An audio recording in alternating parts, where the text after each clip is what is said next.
Welcome to the Trump Breaking News Network, your daily source for up-to-the-minute Trump news. Join us today and every day. Here's today's news. This is TBNN. I kept my promise to Americans. Trump explains what he did in his first 100 days.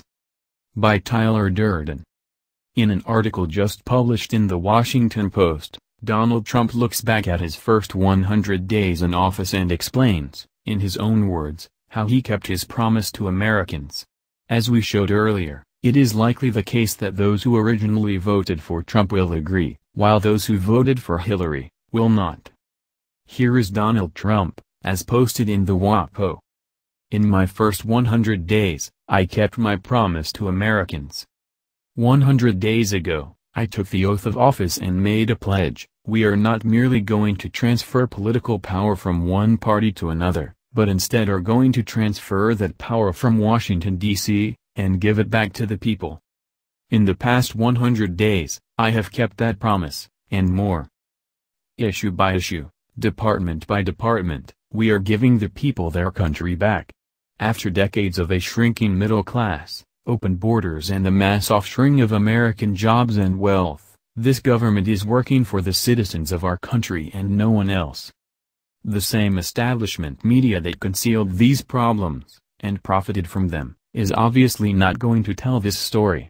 That is why we are taking our message directly to America. We have opened the White House doors to listen, engage and act. We've invited in labor leaders, factory owners, police officers, farmers, veterans and Democrats, Republicans and independents.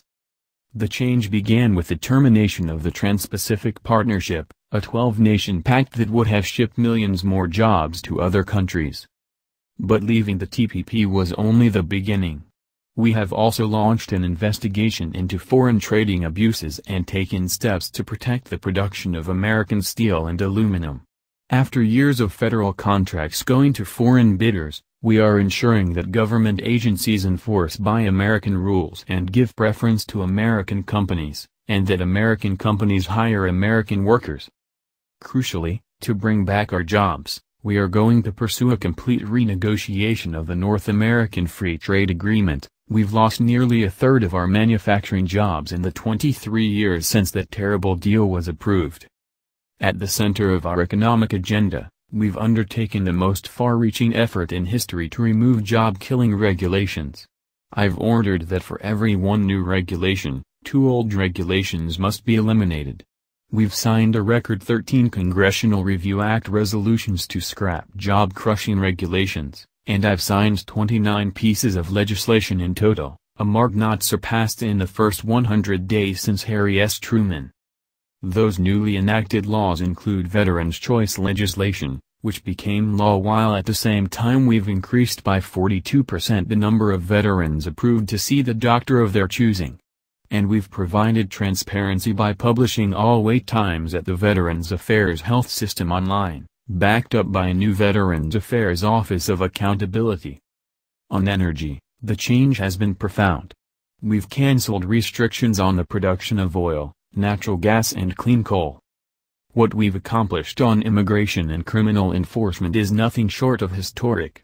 After decades of unending illegal immigration and mass uncontrolled entry, we've turned the tide as never before. Illegal border crossings are down 73%.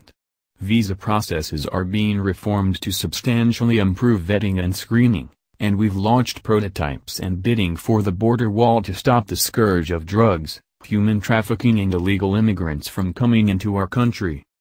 Federal law enforcement has begun a crackdown on sanctuary cities that harbor criminal aliens, because we know the first duty of government is to protect American citizens.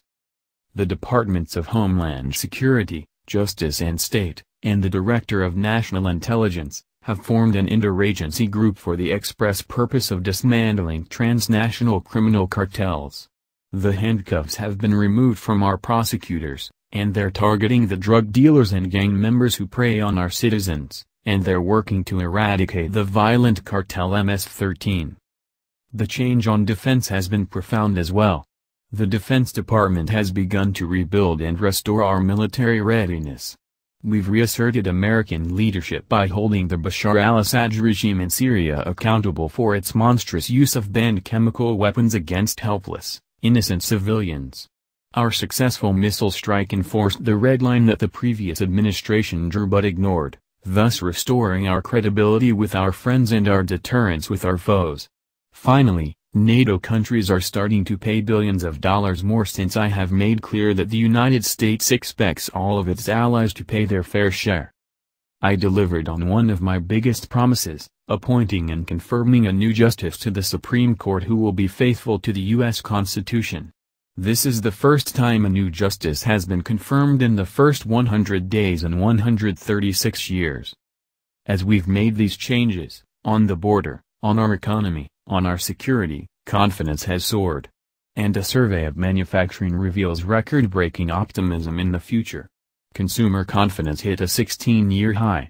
Thousands of new jobs are being reshored back to America, including jobs at Ford, General Motors, Fiat Chrysler, Sprint, Intel and so many more. We are proving that Buy and Hire American isn't just a slogan, it's now the policy of the U.S. government. It, along with the many other things we are doing, will make America great again. No longer will we listen to the same failed voices of the past who brought us nothing but war overseas, poverty at home and the loss of companies, jobs and our wealth to countries that have taken total advantage of the United States. The White House is once again the people's house. And I will do everything in my power to be the people's president, to faithfully, loyally and proudly champion the incredible citizens who love this nation and who call this God-blessed land their home. Separately, Trump is holding a rally in Harrisburg, Pennsylvania which is expected to start at 7:30 p.m. ET. That's the news. Join us here every day. Be sure to subscribe and click the bell. See you next time. This is TBNN.